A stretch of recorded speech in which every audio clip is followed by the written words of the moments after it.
All right, everybody, welcome to NorCal Sports Network.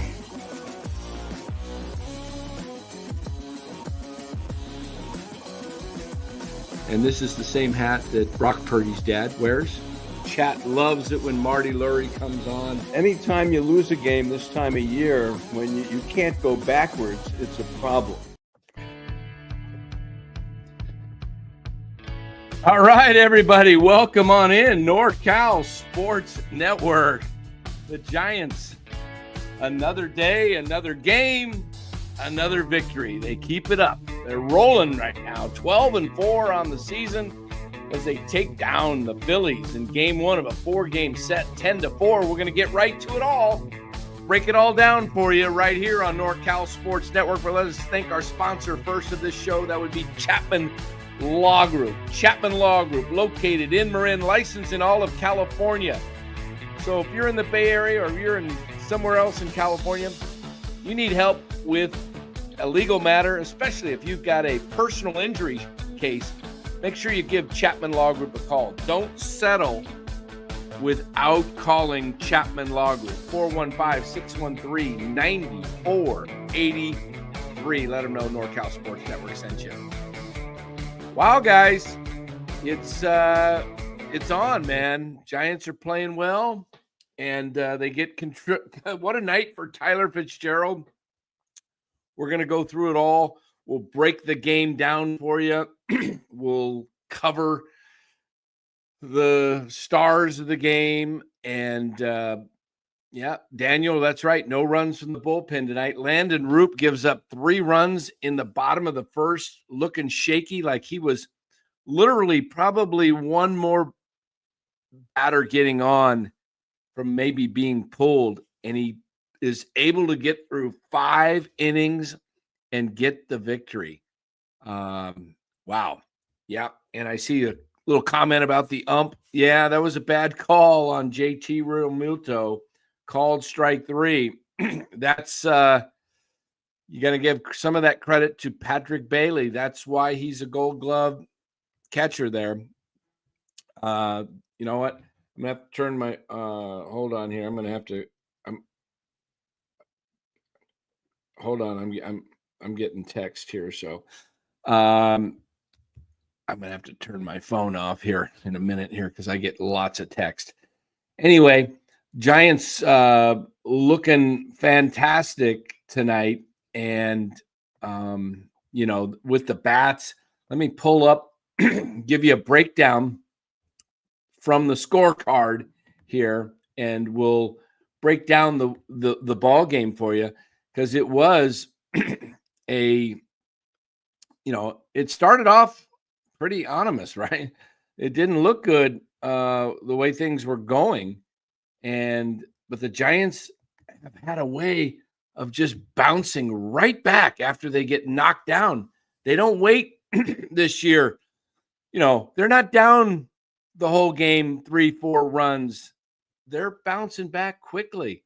And in tonight's game, guys, it all started off in the bottom of the first. The Giants weren't able to get anything going in the first inning. But in the bottom of the first, the Roop on the mound, Bryson Stott singled to center, then Turner doubled to left. Stott scored. Harper struck out for the first out. Turner moved to third on a wild pitch by Roop. He's looking a little shaky. Schwarber walks. Castellanos singles to left. Turner scores. Schwarber moves to second, 2-0. Realmuto walks, moving Castellanos to second, Schwarber to third. Bases are loaded. Kepler grounds into a fielder's choice to third. Schwarber scores, Realmuto out at second, and then Bohm struck out swinging. That was a long inning.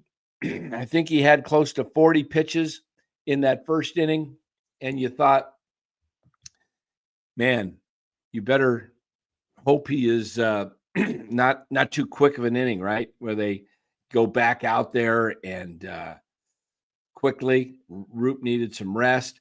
And what do the Giants do in the top of the second? It starts off rough. Chapman grounds out to short, and you're thinking, oh, man, here we go. Quick inning. Roop's going to be wiped out. That Giants inning not only allowed them to get back in the game, but it allowed Roop to catch his breath. Ramos doubles to right down the right field line. That was a beautiful piece of hitting. Wade walks, and then Flores singles him home, singles home Ramos. Wade moves up to second, 3-1. Then Bailey grounds into a fielder's choice to the pitcher, but the pitcher throws it into center field. Flores is safe at second on throwing error. So the Giants have 2 men on, and on the play, Wade, let's see, somebody scored, making it 3-2. Let's see. Wade scored. Wade scored on the error for all the way from second base. Then Fitzgerald comes up and hits a beautiful 3-run bomb. Now that's just out at Oracle, right? This is why the Giants are going to have to really play well on the road this year, and play. They're going to have to play at least 500 ball, and they're doing much better than that. They're now 8-2 on the road, but he hit that 369 feet to left center. That's an out. It's 385, 3 something to left center at Oracle, I think. I mean, these parks back east, I mean, Cincinnati and Philly and Pittsburgh, some of these parks are just so small. So anyway, it's 3-2 or 5-3, excuse me, Giants. Yaz strikes out swinging, but then Adames hits his first homer of the year. Good to see. 378 feet, another out at Oracle. So the Giants will take it 6-3. Roop shuts them down pretty much in the bottom of the second. It remains 6-3 all the way until the 4th inning, when in the bottom of the 4th with 2 out, Castellanos homered to left center. And he got it all 400 feet. And it was like, is Roop going to be eligible to get the win? Is he going to have enough left in the tank? He's thrown about 95 pitches, and he gets up 0-2 on Real Muto, and then he runs the count to 2-2, and then he gets Real Muto out swinging for the final out of the 5th inning, making him eligible for the victory. And pretty much it ended there for the Phillies. They would score no more than the 4 runs, and the Giants added on with a Yaz blast to right center in the 7th inning, making it 8-4. And then for good measure, in the top of the 9th, the Giants add 2 more on.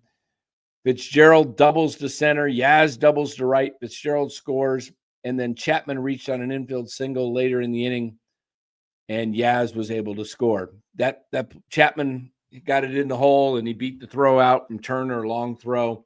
So the Giants really put it together tonight offensively, and Landon Roop does his job, keeps the bullpen from being overtaxed and having to leave. You know, he could have been knocked out in that 1st inning, and for him to come back and pitch 4 more innings was tremendous. In fact, on the night, Roop threw 101 pitches. It's probably the most he's ever thrown, is my guess, in his big league career, maybe in the minors as well. So all of that. So Roop's total line tonight, 5 innings pitched, 6 runs, 6 hits, 4 runs, 4 earned, 3 base on balls, but 8 Ks. Very impressive outing if you take that 1st inning out of the books. And a lot of that could have just been nerves. I mean, we're talking a sellout crowd, right, in Philadelphia on a night in mid-April, on a Monday night, a school night, and you get, a sellout crowd. I mean, when's the last time the Giants had a sellout crowd midweek before school was out? I don't even think the Giants have gotten sellouts midweek during summer months. It's been many, many years. I don't even know how they did in 21. If they maybe toward the end of 21, they started getting sellouts when people started believing. But wow. But what a performance. And talked about Tyler Fitzgerald yesterday or last night, we should say, really needing to come off the schneid and start hitting. And he really had a great night. Good for the kid. Good for Tyler Fitzgerald. He really needed that. Tonight, Tyler Fitzgerald went 3 for 4, only needed a single for the cycle. He had the double, the triple, and the home run. He went 3 for 4, raised his season average to 286, which is tremendous. He was in below 200. So this early in the season, you can raise your average quickly. I mean, Jung-Hoo Lee was hitting, 350 yesterday. He's down to 322. 0 for 5 tonight, Jung-Hoo, and he had 3 strikeouts. Jung-Hoo with a, unlike Jung-Hoo Lee performance tonight with 3 Ks. 0 for 5. Yaz goes 2 for 5, drives in 3 more. Wilmer gets another knock, and he's got 20 RBIs on the season, 1 for 4, as he knocked in a run in that second inning, the first run of the game for the Giants, making it 3-1. So, yeah, what a night.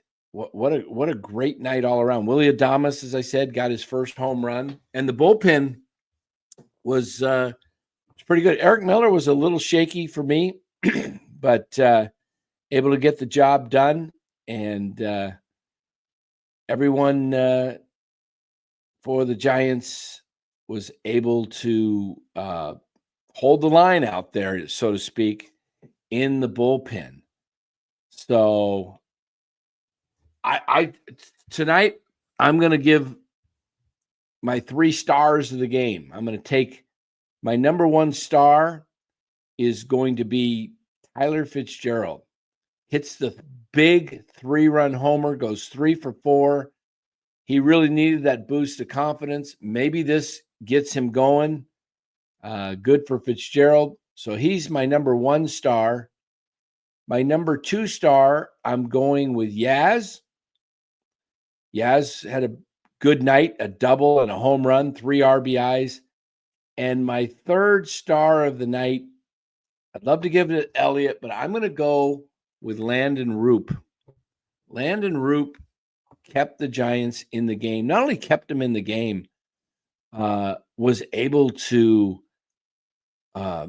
pitch 5 innings and get the victory. And if I'm not mistaken, I don't know, is that Roop's first victory as a starting pitcher? I'm not sure. In the big leagues. I don't know. My guess is it might be. I don't recall him getting any victories last year as a starter. So this might be his first victory as a starter against a tough Phillies lineup in Philly. That's not an easy ballpark to pitch in, guys. Giants needed to bat around and in the 9th, so Fitzgerald could come up. Wouldn't that be great? He gets up and lays a bunt down. Giants are up like 14-4, and he lays a bunt down to get the cycle. That would be pretty wild. Okay, so let's get to the chat here, get to the comments here, see what's going on. And love to hear from you guys tonight. In fact, I am going to just go ahead and do that here. We will open up the lines for anybody who wants to come in and share the stage here as we talk Giants baseball. I always like to just give a wrap up first of the game, give my stars of the game, and break down. But what a critical moment, though, when the Giants were only up at the time. Let me go back and check that out. The time Real Muto struck out, was that the 7th inning? Yeah, it was 8-4, but they had 2 men on. They had Harper and Castellanos on. that was going to be ball 4. I believe. I think that was ball 4. Wasn't it a full count pitch, 3-2 pitch, and it would have been bases loaded. And that would have been, that was with Eric Miller on the mound. And he was, like I said, he was shaky. He got a lucky call tonight. I'll tell you, if that went against the Giants, I think Dave Fleming would still be talking about it. That was bad. I mean, you had Kepler on deck, and the Giants only have one lefty, so Miller was a little off. I would assume they would have left Miller in to face Max Kepler. We'll see how it goes. Don says, hey, guys, by the way, the link is out there. If anybody wants to hop in and join the show, you could, there's the link. I got it right there. It's in there at 6:44. Okay, 6:44 if you want to hop in, join the show. Don says Yaz is doing good now, but it's a long season. I still see him hitting under 230. Could be right, Don. I got a feeling Yaz hits a little better than 230 this year. He's playing for his career. All right. I sincerely believe that statement that Yaz is playing for his career. Think about this. Yaz is how old? Is he 34 right now? Let's take a look at Mike Yastrzemski and see how old Yaz is. I believe he's 34, will turn 35. He is 34. He will turn 35 August 23rd. If Yaz had a horrible season this year, like really bad numbers, who's going to sign a 35-year-old? Look at Brandon Belt a few years ago. I believe it was the 23 season. He played for Toronto, had a pretty good season by all intents and purposes. He didn't, Belt doesn't play a lot because of injuries. But if you look at Brandon Belt, his 2023 season, his final season, he had 339 at bats. He hit 254, 19 home runs, had an OPS of 858, had an OPS plus of 135, and he didn't get offered a contract.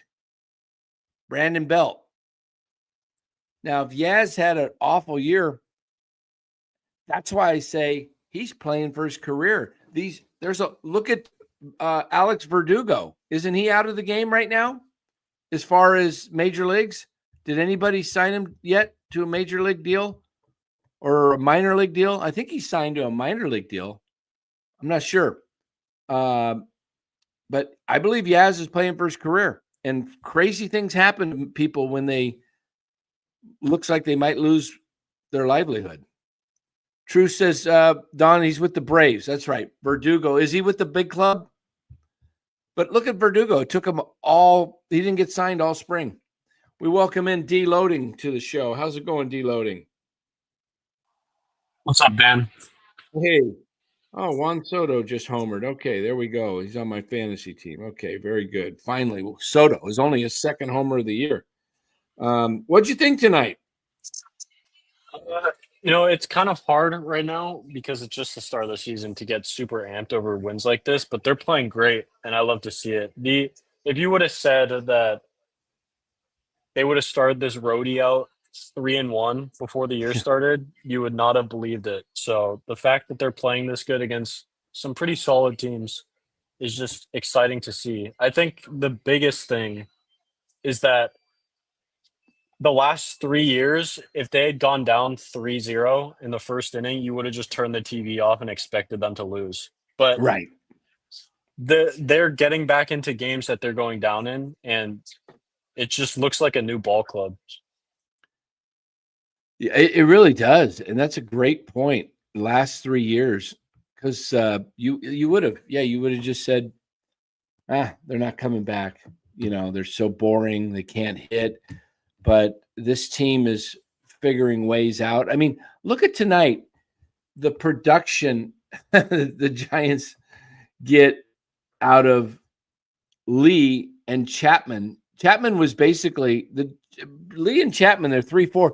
Until the ninth inning, they were 0 for 9 with 4 Ks between the two of them. All right.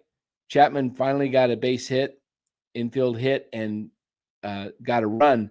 So they were between the two of them. They ended up 1 for 10 with 4 Ks and a runs, or not a run scored, but 1 RBI. But the rest of the lineup all contributed tonight. You got 2 for 5 out of Yaz, 2 for 5 out of Adames. That's 400 at the top. 2 positions, 4 for 10. And then the only player that didn't get a hit besides Lee was Wade. But Wade walked twice and was able to score on that one inning where they put together the big 6-run inning.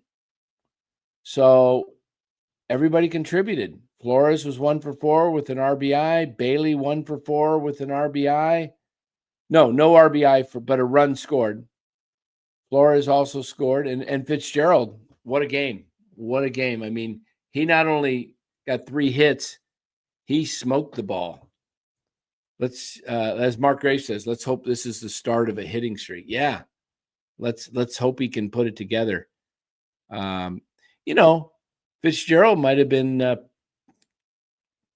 maybe, who knows? He just put it together tonight. Great night. So baseball's a funny thing. You saw Jung-Hoo Lee hit 2 homers Sunday, and today he goes 0 for 5 with 3 Ks. Go figure. What'd you think of, I saw some tweets today about Jung-Hoo Lee, and people are out there talking about Lee, like that he's got an opt-out, right, in his contract after the 27 season. And then I'm reading some of the comments, and somebody says, Farhan couldn't even get that right. It's like, come on, relax, everybody. It's like, there's, especially online, if you're on one side of something, it seems that people are just irrationally unable to give praise to people that they don't like, even if like Farhan was horrible, in my opinion, but right. You still have to give him praise when he did some things right. Absolutely, you do. Absolutely. You can't rip on somebody. You guys have heard me rip on Chapman. I've been ripping on Fitzgerald. Have I been hard on Fitzgerald tonight? No, it's like, come on, guys. I see people in the chat like, oh, you're all over. Yeah, and rightfully so. And rightfully so. He was terrible to start the season.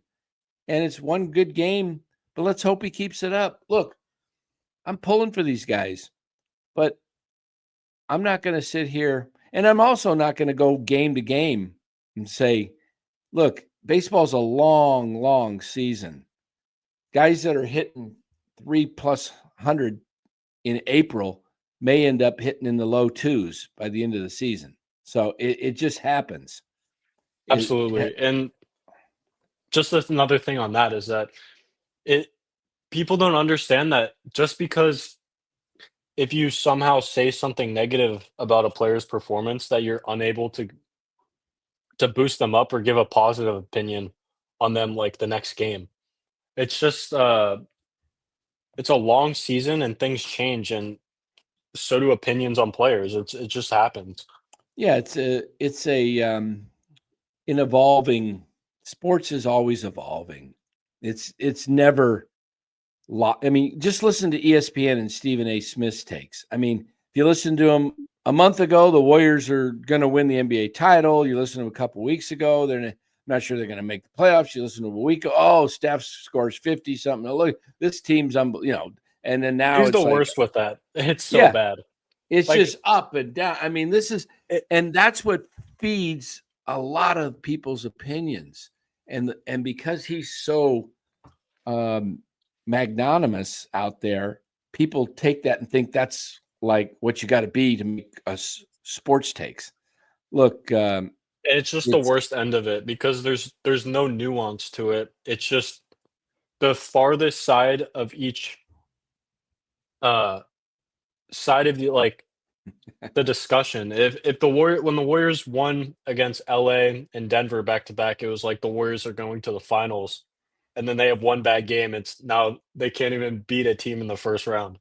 right. I mean, it's just constant this way. Yeah. And so, I try and make my takes and I try to keep them consistent in the fact that, people have been trying to get me to move off the Giants win total of 86 that I predicted. And I'm not going to do it right now. I'm just like, why should I? They played 16 games. They could, the Warriors were 12-3 at one point in the NBA season. And then they were like, what, 17-17, something crazy. Like, I can't even remember. It was such a long season, but 500 caught up to them, and then they were under 500. So it's kind of similar. The Giants are 12-4. The Warriors were 12-3. The Warriors finished up at 48-34 in the regular season. Let's just hope the Giants can go 48-34. Right? I mean, wouldn't you guys take that right now? Would you take a 48-34 record after pretty much halfway through the season for the Giants? Absolutely. Absolutely. I mean, you'd be crazy if you said no, I think they could do better than that. I mean, they could. But come on. Let's just look at this and enjoy it. And, baseball's going to change. Things are going to happen. There's going to be injuries that happen to the club. And then you have to make adjustments. I mean, if you play any kind of fantasy sports and you realize, like tonight, I had 3 outfielders and 2 utility players. None of them played. Some guys were out of the lineup with injuries. Some of them just got the night off. It's like, here I expected a big night. I have 0 production. So Yeah, that's going to happen in, the season. You're going to get guys that everything's going great and boom, they get hurt. So we'll see what this team does. But right now, they've been on a heater since they got together in spring training. If you add the two totals up, they were 21-6. That would make them 33-10. If you counted when they first started playing games.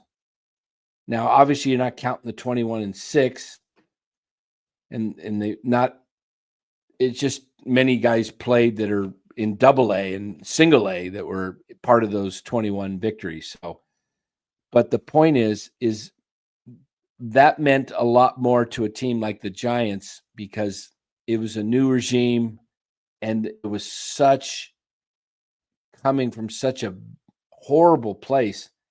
The franchise, I don't think people realize or may ever realize how bad things were within the confines of the baseball operations for the last couple of years.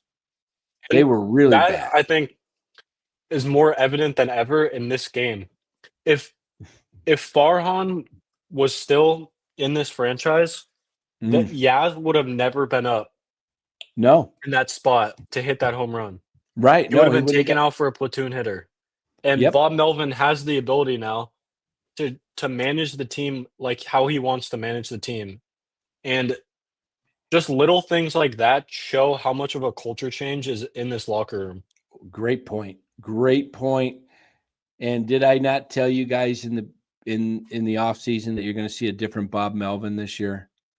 I just saw it in his countenance I talked to Bob first day of spring training. I went up and I talked to him. He knows my brother pretty well. And I had it was a brief conversation, but I can just tell in about 90 seconds that I could just read it on him. I could sense it. I could sense it on the way the club was moving about just on the field, that this team was going to be different because look, if you have ever been kind of caged up, not physically, but emotionally, you've had clamps put on you, whether it be a relationship or a job, and then you get freed from that, you're totally different. You're just totally different. And I think Melvin had more clamps on him. He probably took the job with the Giants because it was his only job. He was going to get let go with San Diego. San Diego didn't want him back, AJ Preller. And look, he's from the Bay Area. He was played for the Giants. It was probably like, hey, yeah, I'll take it. And I don't think he probably and a lot of times you get into things you don't really think it'll be as you don't see through it and go, oh, this is going to be bad. You look at the positives when you're getting a new job, right? I mean, you ever take a job you're always saying, oh, this is going to be great. And then you find out and then you're in it. And the longer you're in it, you're just like, I got to get out of here, I mean, it's been a long time since I've had a new job because I've been, a business owner, self-employed for over 25 years, so it's kind of like, but I remember those days of working corporate companies and all that, and it was hard. So I think there we go, Los. Love it. Los says, I still have the Giants at 78 games, just like I had the Niners at 8 when they were 5-3. See you in September with that's a 78 wins. He says, I'm no Stephen A. or a politician. There we go, Los. All right. Love it. Sticking with his gun. Hey, look, I went 86. I was really hanging around 80, 83, 82 to 83. And then as spring training wore on and I started seeing some things, I said, I'm going to adjust this a few games. I think the Buster effect is real. And I still don't have them going to the playoffs. I sure hope I'm wrong. It would be fun to see the Giants be in the playoffs again. I was like right at where you were at. I was thinking 85 simply just because that they won 81 last year, and I thought their roster construction was better this year. So I just accounted for a few more wins. Yeah. The main thing I wanted before the season was just be at a competitive spot by the trade deadline where they're thinking about adding somebody instead of just being in a no man's land. They're going to trade people off or they're going to do nothing. Yeah. Yeah, absolutely. Well, listen to this comment by Dallas here. I need to listen to that. You should listen to the Dave Regretti interview with Lasky yesterday. Pulled no punches. It was more effed up under Farhan than I thought. Look, I could tell you guys, I didn't hear anything specific when I talked to the players about Farhan, but I could read between the lines. I could tell that it was really royally messed up because players didn't know where they were coming, where they were going. They didn't know what their roles were. They were just hating everything about what was happening. And then I read comments by guys like why am I drawing a blank? What's the Ross? I want to say Ross Stripling. I read comments by him from reporters when he was in the clubhouse and they asked him, "Oh, you're going on the injury list with this particular type of injury," and he says, "Huh? That's news to me." He didn't even know he was hurt to be put on the IL, and basically the Giants just, under Farhan, just manipulated everything.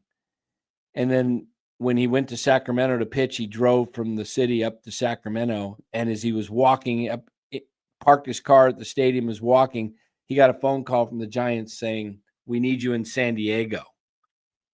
Don't pitch. We need you in San Diego." And what did Stripling do? He told him, "No, I'm pitching. I came up here this far. I drove 2 hours. I didn't come up here not to pitch." Because he got jerked around because he probably would go down to San Diego and they wouldn't use him, right? And that's the type of lack of respect that you see. Stephen Piscotty, you know, when I interviewed him in the clubhouse during the 23 spring training, he was like really excited to be part of the organization and said if he didn't make the club, you know, the goal was to make the club, but if he didn't, he'd be going down to the minor leagues and work his way back up. He did make the roster, even though he was the best hitter in spring that year. Giants played politics and Farhan. So what did he do? He asked for his release. And what did he end up doing? He went and spent the entire year in the White Sox AAA team. He could have done that in San Francisco, in Sacramento, right? Why didn't he do that? Didn't want to be part of the organization. So, point is, things are much, much different. They're stable. There's excitement. And so you're going to get more of a performance out of guys because they have a belief. There's a good feeling about what you're doing versus a feeling of like, man, I know this is my job, but I just don't like it. Does that make sense? Yeah, there's an excitement around the team right now. Just in my personal life, I've talked to numerous amounts of people that have mentioned this team and watching the Giants already who never would have watched this early the last few Yeah. years that Oh, are yeah. that are actually excited to watch the team play. Yeah, I love watching the games. I did this show for the last 2 years and I watched every stinking game and you know, why NorCal sports at times we had to revert to or resort to comedy because just talking baseball wasn't enough to keep an audience. We had to do just nutty things, you know. But this team, it's fun to watch baseball again. Look, a lot of people got on me last year because I loved to watch baseball, and I said, how can you not enjoy watching the Dodgers, even if you hate them?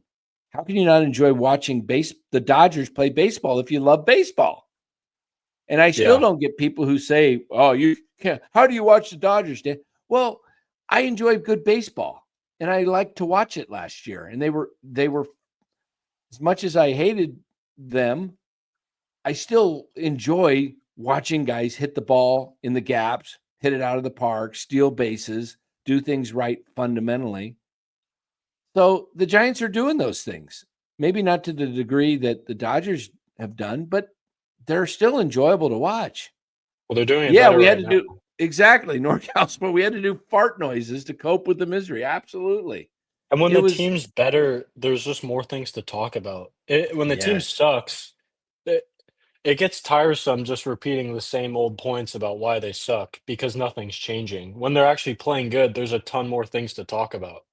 absolutely. Absolutely. And you know, it's exciting to watch. Um, every, you know, even though they're having guys strike out, you're getting behind the players. You know, another thing that's really wonderful is the lineup is pretty much the same every night again. And, you know, when they face a lefty, yeah, you're going to see Matos and Schmidt come in and play. But otherwise, it's pretty much, and every now and then you're going to have Huff catch every third or fourth game. And so it's really enjoyable to watch. And, you know, we look at tomorrow, you know, another day tomorrow. They tomorrow they face let me see who why do I But keep even just that is way more defined than the past few years where they'd be playing a lefty and you'd get some random guy sent up from AAA. exactly That's a righty. Like you know who the platoon bats are going to be, and there's far less of them, but it's just way more defined rather than it has been. right. Now tomorrow night we're gonna get the lefty lineup. And I gotta believe Fitzgerald's in there tomorrow Hmm. because now let me ask you this. Tomorrow, Fitzgerald's facing Luzardo, so it's a righty on lefty. He went 3 for 4. Jung Hoo Lee went 0 for 5. Jung Hoo Lee, you know, he's going to play the majority of almost every game. Do you give him a night off this early in the season and put Fitzgerald in center so Koss can play second base? Or do you just say Koss sits? I just think you toss hits. They put Schmidt at first. Keep Right. Fitzgerald at second. Yeah, Fitzgerald's got to 'Cause play tomorrow night. I think Koss is gonna get sent down regardless once Encarnacion comes back. Oh, for So sure. I don't I Unless don't there's something else that happens, yeah. I don't think Melvin will feel the necessity to play Koss tomorrow. Maybe I'm wrong, but I just think Yeah, they go Fitzgerald second, Schmidt first. right. And then so Verlander goes tomorrow, and then on Wednesday it's Robbie Ray versus Aaron Nola, and then Thursday I'm just looking at ahead here the rest of the series. Thursday it's Hicks against Sanchez. So we're definitely getting the two lefties in this. So we'll get to see Matos and Schmidt, but what happens if Yaz? Man, he's hot. Maybe. Wow. I don't know, but Ramos mashes lefties. I could almost see them sitting Lee in one of these games, either Tuesday or Thursday. I could see that where maybe Yaz is. We'll see. We'll see what Lee does tomorrow night. I think if Lee, he can hit anything. I mean, he hit 2 out on Rodon, right? He can hit anything. There's no way Verlander goes to the bullpen. Just replying to that question, comment. Dan. Do you think Verlander will go to the bullpen? No shot. I don't see that. I don't know what's going to happen. I mean, I think they give Verlander at least 10 to 15 starts, but if Verlander gets hit around the ballpark. I also thought Verlander actually was not that bad last start. No, I thought he he was missed some I thought he was bats. pretty solid. Besides missed one bats. bad inning. Right. He had one inning and the defense didn't help him out either. They kicked a couple balls around, but besides that second or third inning, he was pretty solid. Yeah. We have 9 Ks. Yeah. It's going to be interesting. I think Roop was on the verge of, it was just one start, but if he got rocked around anymore in that first inning, I think you look and consider and say, hey, is Roop the guy that should go to the bullpen and Birdsong take his place? We're going to see. I will tell you guys this. A good problem to have. Yeah. If there is a concern, they're 12-4. Enjoy that. Rejoice over 12-4. If there's a problem, you really only have one proven starter right now, and that is Logan Webb. And I will say this, he's not a shutdown ace that you can count on to go out and keep you under 1 or 2 runs every time he goes out there. He's solid. He's, one of the better pitchers. You don't think Robbie Ray is proven right now? He's my 1A. He's the X factor on this rotation. Mm-hmm. He is the X factor. If Ray bounces back from the 21 season and comes even close to that, he doesn't have to win the Cy Young, but if he can pitch 32 starts, give you the full season of starts, and he can keep you in the majority of the games of those starts, that's huge. To me, it's Webb and Ray. After that, it to me gets very shaky in the sense that Verlander, we don't know what we're going to get.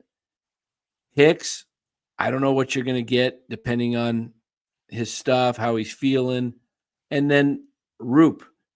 So you've got to be, concerned in that sense because starting pitching, you can think you have a plethora of starting pitching, and it's like, oh, we've got 8 guys. We've got Harrison and Birdsong and Wynn and Wisenhunt and Black, and we could just, it can dry up real quick, and we've seen that the last year or two. you get an injury here, an injury there, you get a guy that's not effective, and it's starting pitching is there's not a lot of great starting pitching in baseball.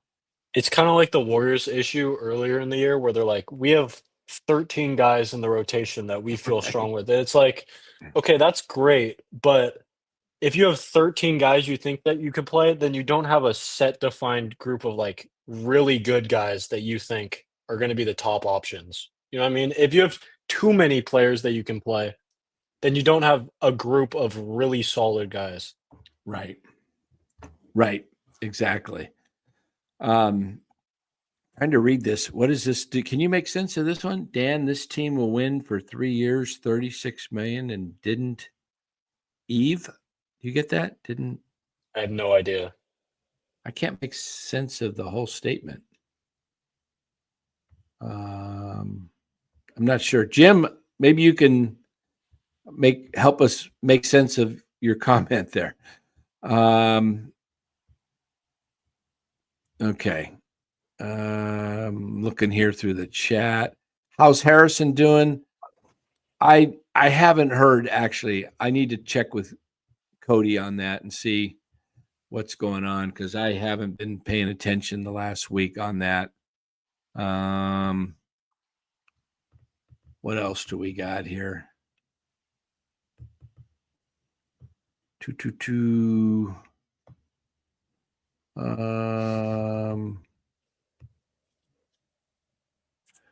Regardless, Robert says, of course, Robert, you're going to say that. That's true of anybody in baseball. Anybody can defeat anybody. The White Sox can beat the Dodgers. But I know what you're saying.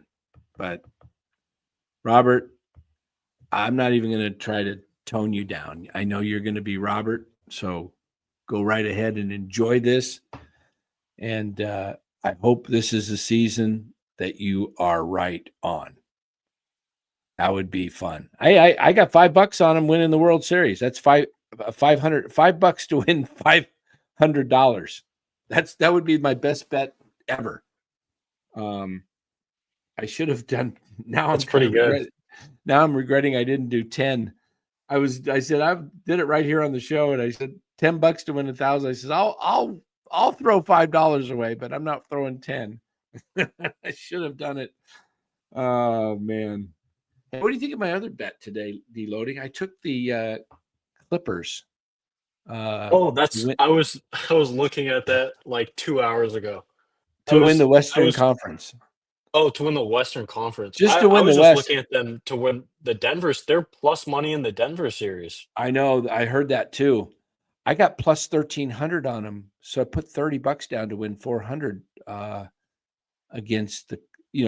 I think if Kawhi Leonard's healthy, they're going to be hard to beat in the West. I just think a great bet is them to make the Western Conference. If you can find them to win 2 series, because they're on the other side of the OKC bracket, I think that's a solid bet. Yeah. I can't believe they're underdogs in the Denver series. Denver has no bench. They have nobody to rely on off the bench. Yeah, I think Ty Lue will also, the coach. You got a interim coach going against Ty Lue. That's also a good point. Yeah, Aaron, I agree wholeheartedly. Giants should trade Webb right now. Flores, Yaz, and Lee. Sell high. He's being facetious, obviously, but yeah, wouldn't that be great? Giants all of a sudden get just a load back for. No, that only happens when you're playing fantasy baseball, because there's always fantasy owners that are like, based on the here and now. I think the best fantasy trade I ever made was football this last year. I traded Ayuk for DJ Moore and a running back 2 days before the Kansas City game. Oh, is that the game he got hurt? Yep. Yeah. Wow. Yeah. I mean, obviously I didn't want that to happen, but it just was crazy the way that worked out. Yeah. Philip says Robert Rothberg is the broken clock of NorCal Sports Network, and we love it. That's exactly. Right. He's going to be right at least twice a day. Robert, yes. We love you, Robert. He says the Giants won't go through a prolonged losing streak. It's possible. What do you consider prolonged? More than 4 or 5? I think they'll lose 3 in a row at some point in the season, but if they don't go through, and they'll good probably, teams lose 3 in a row. Like yeah, the Dodgers have already lost 3 in a row at some point yeah. this year. I think, they'll probably have a period where they lose 8 of 10. What you don't want to do is go through a period where you go 5 and 15, 6 and 14. You don't want to go through that type of prolonged thing. If the Giants, the 21 season was magical. I don't think they had anything longer than a 3-game losing streak. I don't remember them ever having a 4-game losing It streak. kind of feels this way right now too. Just the way just little things like the Real Muto homer being fouled by a few feet, and then the next play they get that strike call, and it's just like little things like that. Just, Yeah. I don't Yeah, know. baseball. Yeah, funny things happen. Funny. Yeah, yeah. It's really, really crazy how that works. But the Dodgers are a team that's, they've got some older guys that are injured, guys that are. I'm not. I'm Is starting to Mookie just feel like homers right now? I'm starting to feel like the Dodgers might be a little bit like we overrated them to be in the offseason because they were getting all these guys. But you think about it. Look at their defense on the left side of the infield versus ours. Yeah. As Mookie just hit a 2-run homer in the first inning, but just now, yeah. as we speak. Yeah. Oh gosh. But No, but that's true. Defensively, he's not a all-world shortstop. He's a great athlete, and he makes some spectacular plays, but he's not a guy that I think is going to be the shortstop when the season ends. I don't think they send Mookie Betts as the shortstop. I just don't. Well, their corner outfield positions have real defensive problems. Conforto Conforto dropped the and ball last night on the that was bad. on the foul line. I also saw a stat like already. I don't remember the exact amount of plays. Maybe it was 10, but Dodgers defenders have, I think, it was somewhere between like 6 and 10. I don't know the exact number, but they had let that amount of balls drop on plays where there was a 90% catch probability. So they're missing plays that should just be easy, and that's an issue for their team for sure. Right. Yep. This is a good point by NorCal Sports Talk Live. Dodgers are always wobbly in the first couple of months. Then June, July hits. Yeah, I've seen that quite a bit over the last couple of years. Exactly. Who was the last team to repeat in baseball? It was the Yankees. How long ago was that? 98, 99, and 2000. I wasn't even born. Wow. Yeah. That's a crazy stat. Yeah. That's just how random baseball is, though. Yeah. I got to check my fantasy team real quick here because live standings, I got routed in one of my pitchers. I'm down to. Oh, wow. This guy, he has this big night when his pitchers go, he gets a bunch of points and then he doesn't score for 4 days. Okay, so I'm in third there. That's all right. I will go back up. And then on this league, I bet I got killed in this league tonight. I had Tanner Houck, and he got rocked tonight. Absolutely rocked. No way. And I move up 7 points, and I can't even believe that. How did that happen? I had the worst pitching night. I still moved up. Okay. There we go. All right. We're moving on up. All right. I'm coming after Los. Los is in second. I'm in fourth now. I was in 11th. I'm moving up. All right. That's what I mean, how early it is, right? Start of the season for the first week, I was in 11th. Now I'm in fourth. And it's still 148 games or whatever to go, right? Nuts. Yeah, I think the Dodgers started worse last year than they have this year. So, Yeah, they actually did. in Yeah. perspective. Yeah. So, way, way too early to start looking at scoreboards. I don't like to look at scoreboard watching until September. Where I'm watching it. When I say scoreboard watching, where I'm watching it as the games are being played every Yeah. 2-3 minutes. I'm like going back and forth. It's fantastic to be in a pennant race. It's been that pennant race in 21 was incredible because it was such a tight race the whole way. Every single day. It was unreal. Yeah.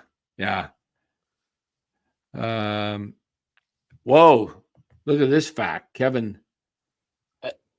What is this? I rock Philly. There are over 70 players in baseball hitting under 200. Yeah. Well, Fitzgerald was under 200 before tonight. He goes 3 for 4 and raises his average to 280. Wasn't he hitting like 9 of them, I right at think, are on 200? the Pirates. I saw a stat today. Wow. Yeah. Let me look here. Yeah, that's true. The Dodgers may have some real pressure this year because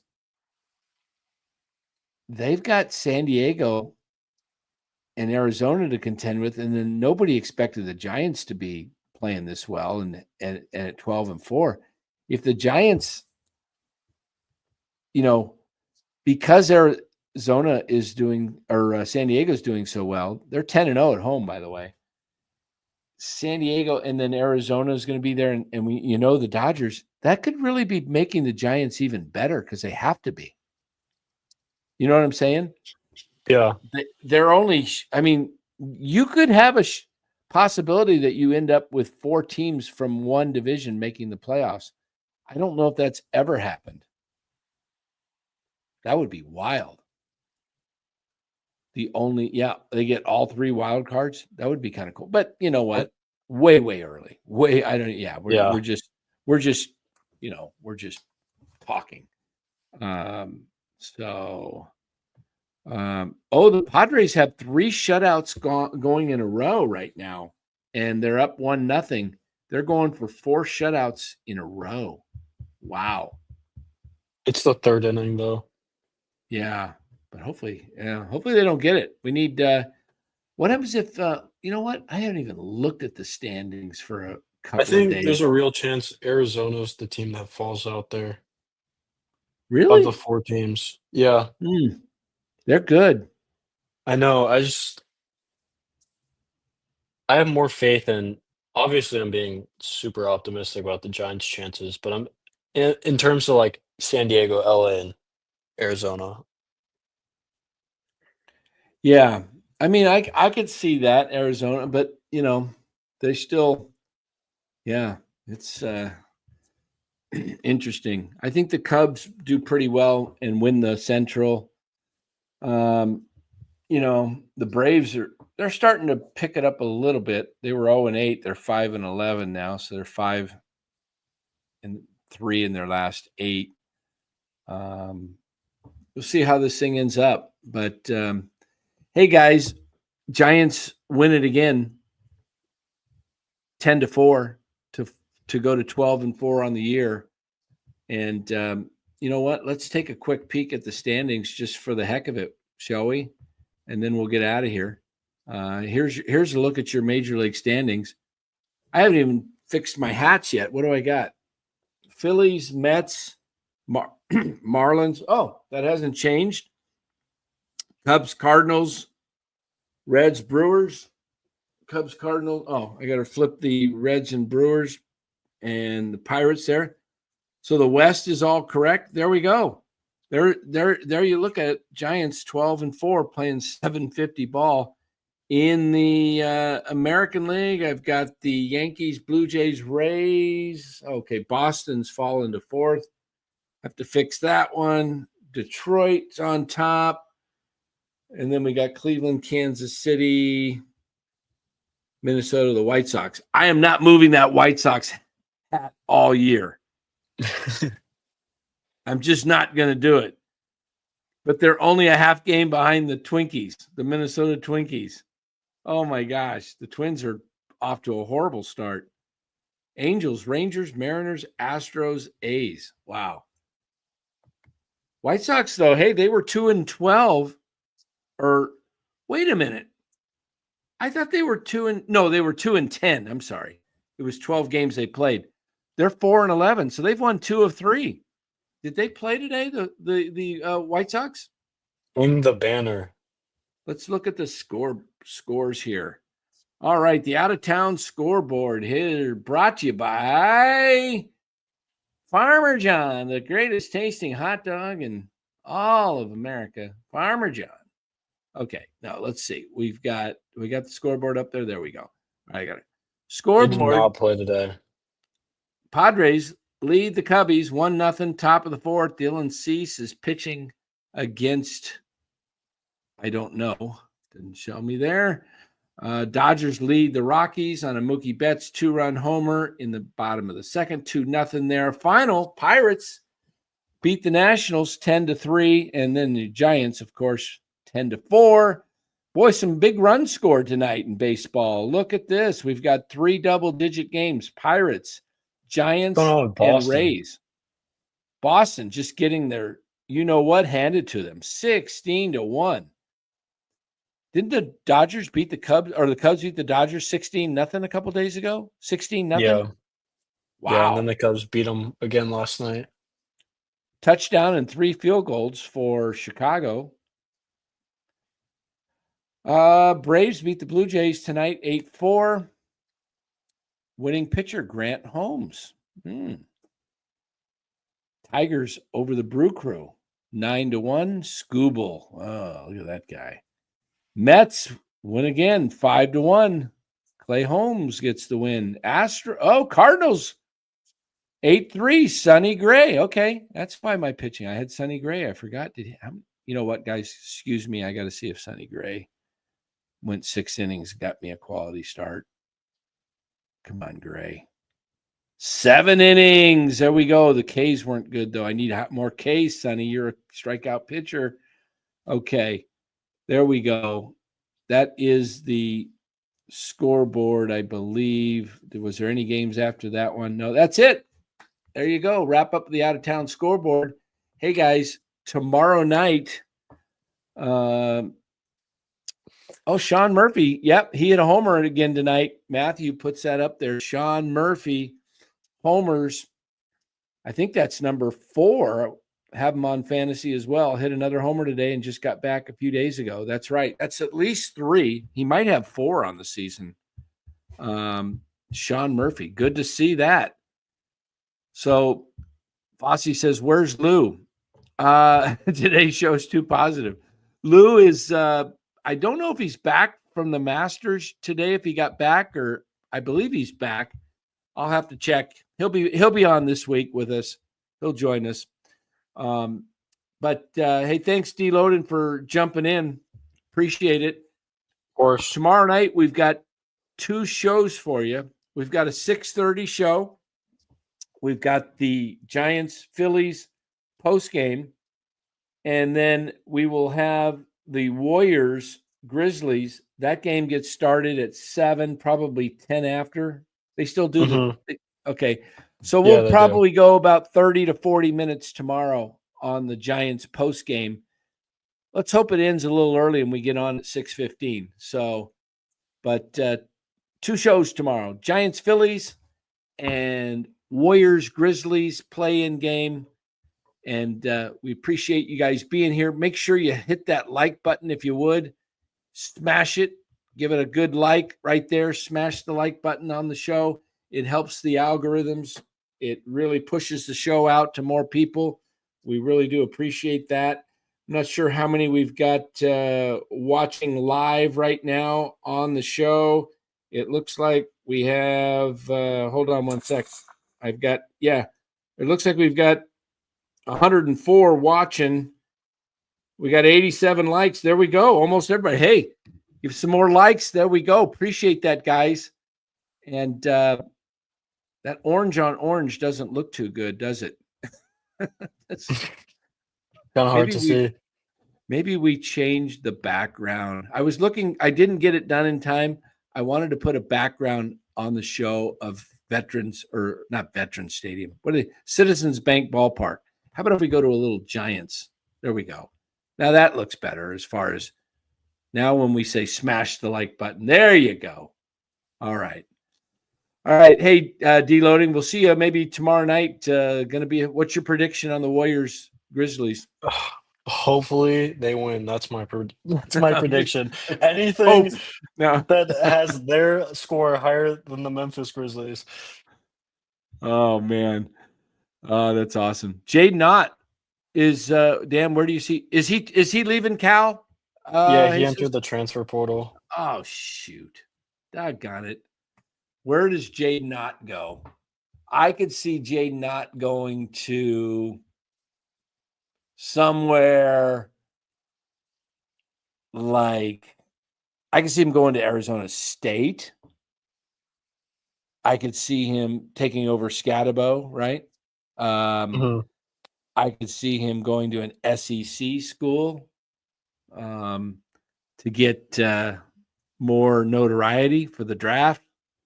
I guess it's going to depend on who pays him the most, right? Yeah, just on the prediction thing, I'll give a real one.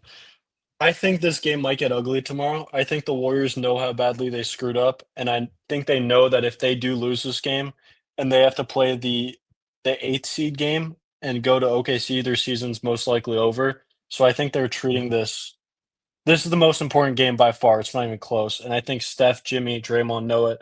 I think they're going to come out firing. I think they might take Memphis out early. Usually Draymond, when he screws up, he comes back and plays a key role.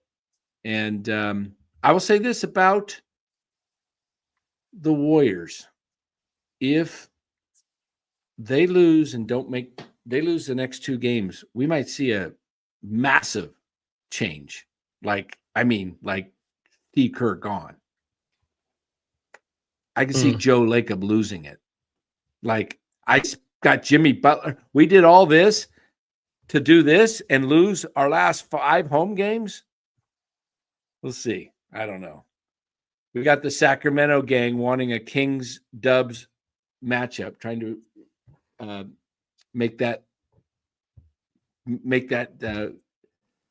will They're that way into existence. Dallas. It's at Sacramento. Should be interesting.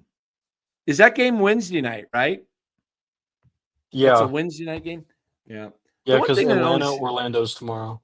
One thing that scares me a little bit about the Dubs tomorrow night is Memphis rested their guys because they were stuck in the 8th seed. So they're coming in rested. We just played overtime against the Clippers. And then Steph's thumb and Jimmy Butler's quad. It's like, gosh, what timing. We'll see where it goes. But I agree with you. I think the Warriors realize they got to win. They need that rest, and they could put them away. Yeah, let's just hope it's not. The Warriors seem to be lately, the last few years, losing these games that come down to the last minute, and they used to win them all.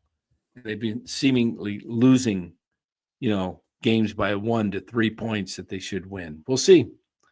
But guys, hey, appreciate you being here. And tomorrow night, 2 shows. So don't forget Giants baseball right after the final pitch. We'll be here at 6:30 roughly. And then we'll go on and watch the Warriors take on the Memphis Grizzlies. And we'll be back after the final buzzer of that game. Win, lose, or draw. Let's hope for 2 more wins tomorrow, right? Okay, guys, take care. We'll see you tomorrow night. Make sure you hit that like button on the way out.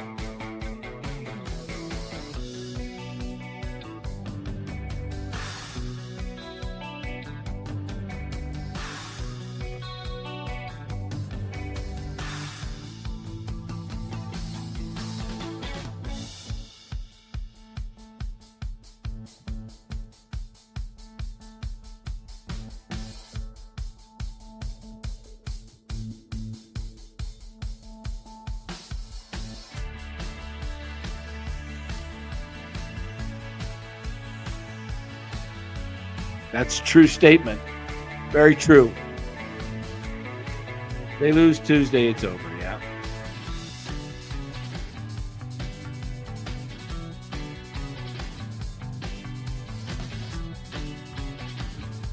Ooh.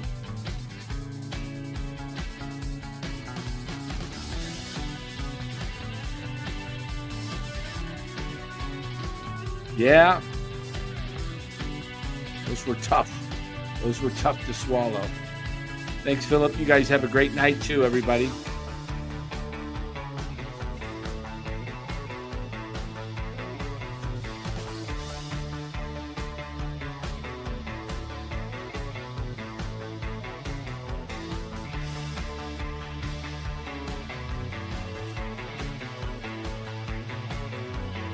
You're welcome. Good to have you. Good night, everybody. Go Giants!